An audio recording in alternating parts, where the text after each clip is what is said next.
And just to remind you, the Associated Press is projecting that former President Donald Trump is the winner of the Iowa caucuses. These are projected results. They're not the official results yet. In fact, we are still waiting on about 5% of the vote. But the latest numbers that we have show, here we go, Donald Trump with 51% of the vote. Interesting here, look at 2 and 3, Ron DeSantis and Nikki Haley. They're pretty close right there. So we've been saying this is a fight for second place, and it's still playing out. So we'll keep an eye on those numbers. We're going to head out to the Iowa Event Center, where Chanuher is covering the Trump camp for an update on what we're hearing out of that camp. But we know former President Trump just gave a speech, has a very energetic audience with him tonight. A lot of happy people in that room. Yeah, the Donald Trump watch party was full of energy. Everyone's excited because of his projected win tonight. He thanked a lot of Iowans during his speech. He thanked Attorney General Brenna Byrd, praising her for what he says she, quote, broke away from the pack when she chose to endorse him, and broke away from Governor Kim Reynolds, who endorsed Ron DeSantis. He also thanked State Senator Brad Zahn. And the big news that came out of his speech was him thanking Vivek Ramaswamy, who now has dropped out of the race and endorsed Trump. So that's been the biggest development over the last half hour or so. He picks up another big endorsement this week.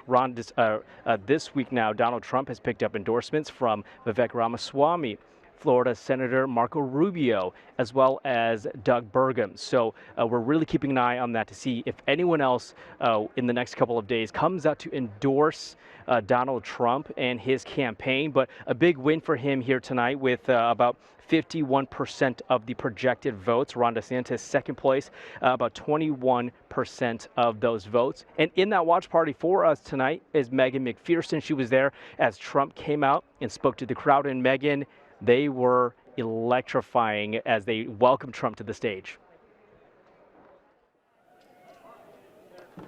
Yeah, Stephanie, all eyes have been on Iowa all day, and most eyes have been on former President Donald Trump. He, of course, was the front runner in tonight's Iowa caucuses, and he came out on top, just as many people expected. I want to go back to some of those things I couldn't mention to you previously about what former President Donald Trump brought up tonight in his victory speech. Now, I had mentioned that he wanted to pay off the national debt. That's something that I heard a lot from voters tonight. One of those main concerns that I heard when I was at one of those precincts, one of the Metro Republican precincts in Des Moines earlier tonight. They want the next president to focus on getting that national debt down. Of course, it's very, very high right now, higher than it's ever been. Now, another thing that a lot of people talking about is the economy.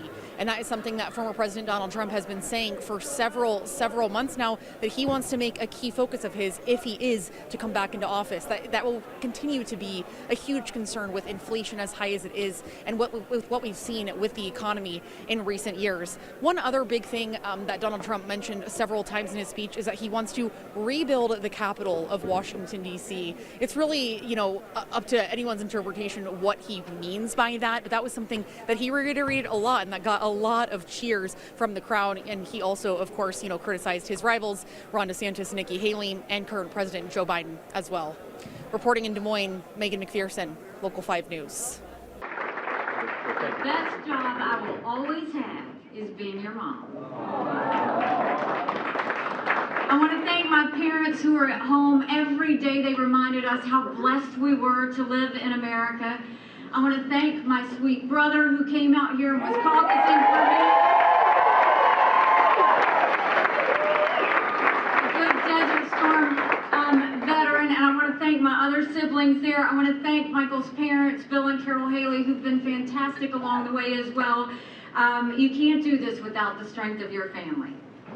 I want to congratulate President Trump on his win tonight.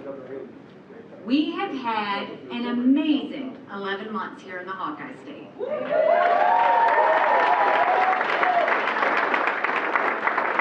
I came to Iowa early and often, and I kept coming back. Even though the cold weather is brutal. But the kindness of Iowans will never be lost on me. You're faithful, patriotic, and hardworking Americans. And I will forever be grateful for the time that we had.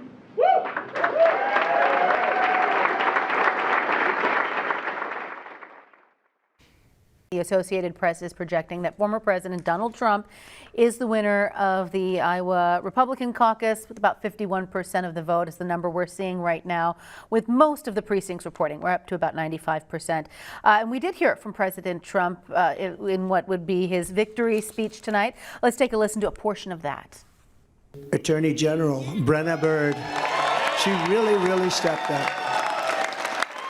Where is Brenna? Come in. Thank you. Yeah. Oh, thank you. Thank you. Glad to do it. We need you. Yeah. She stepped up. She's going to be your governor someday, I predict. So we'll see. We'll see. We'll be watching, but she really did. She broke away from the pack. We want to head over to Ron DeSantis' camp, where we find Local 5's Dana Searles. And Dana, so far our numbers show that he's in second place, neck and neck with Nikki Haley right now for second and third. Did we hear from the Florida governor already tonight? Did he speak on that stage? Stephanie, we just heard from Governor Ron DeSantis, and earlier in the night I was telling you guys campaign is just frustrated at the results. Well, Ron DeSantis just came out pretty ecstatic. We heard from Governor Reynolds, we heard from Bob Vanderplaats, all of them very proud of Iowans for showing up tonight. DeSantis says that he has punched his ticket out of Iowa and he's ready to move forward. He adds that he will not let people down. He said that he doesn't want to run away from the responsibility. He welcomes this responsibility. So a little bit of a mood change there, but he feels really confident going forward that he was able to punch his ticket out of Iowa. Governor Reynolds thanking the Iowa GOP party for their work in this caucus, as well as supporting Iowans for coming out for Ron DeSantis. She's grateful for all the support that we've seen. But like I said, frustration was setting in earlier, but now it seems like they're moving on to the next stop. You know, they said that they've punched their ticket out of here. So we'll be talking to more of these campaign supporters throughout the night. We'll bring you guys more later and tomorrow morning. But for now, I'll toss it back to you, Stephanie.